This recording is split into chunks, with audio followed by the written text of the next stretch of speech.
If you've played God of War before, you may be thinking, oh sure, punch Medusas in the face, I got this.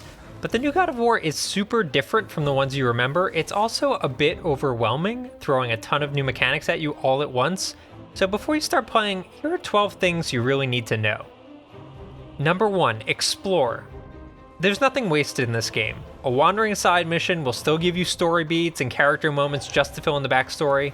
There are rarely, if ever, empty dead ends. Every twist and turn in the game will lead you to something, even if it's just some resources. Number 2, save your hack silver for upgrades. You'll find a ton of hack silver in the world. This is the primary resource for upgrading your gear, but it can also be used in shops to buy new gear. Do not do this. You'll find free armor in the world just by exploring. You're much better off spending hack silver to upgrade your axe, bow, and quiver. Number 3, unlock arrow skills. Kratos' son is with you the entire game. His bow and arrow may seem a little puny at the beginning, but if you spend some experience to unlock his skills, it'll become much more useful in combat. Arrows will do stun damage, letting Kratos finish off enemies sooner, and upgrading those skills will keep them flying. Number 4, unlock skills for your playstyle. While arrow upgrades fit almost any playstyle, the rest of the skills are really up to you. If you prefer staying at range, focus on axe upgrades for axe throws. If you like being up close, pick up the counterattack upgrades on your shield. You'll eventually be able to unlock everything, so there's really no need to stress early on. Number 5, keep swapping your enchantments. As you play, you'll find enchantments to slot into your gear, making it more powerful.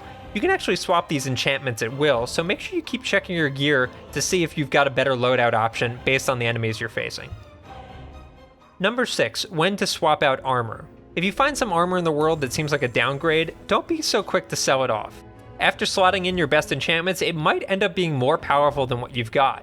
As a shorthand, check the level of the armor and see how many enchantment slots it has before ditching it. Number 7, look for Odin's ravens. There are so many collectibles in God of War that it's easy to miss some.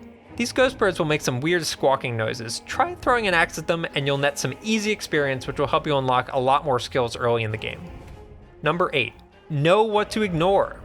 Early on in God of War, you'll come upon a weird mirror-looking thing. Ignore it. Seriously, there's nothing you can do with it yet.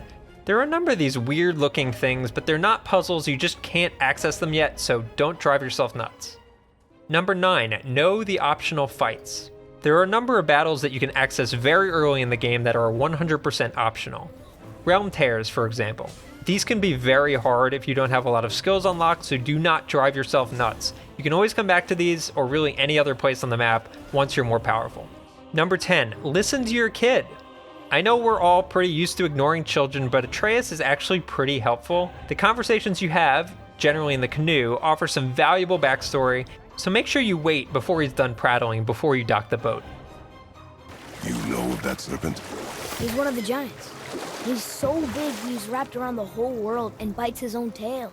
Number 11, read what your kid is writing. Another thing that's easy to ignore, Atreus' journal. As you fight enemies, these will fill up with valuable information on how to defeat them. Revenants are a pain in the ass. He'll make it clear that stunning them with arrows will make them much easier to take down. Number 12, when in doubt, throw your axe at it. There are plenty of collectibles and puzzles that rely on tossing your axe, so if you see something weird, just throw your axe at it. Really, there's no downside, it can't hurt, you're not gonna kill some friendly being, it's for the best. And so with those 12 tips, you should be ready to dive into the world of Midgard. Good luck out there.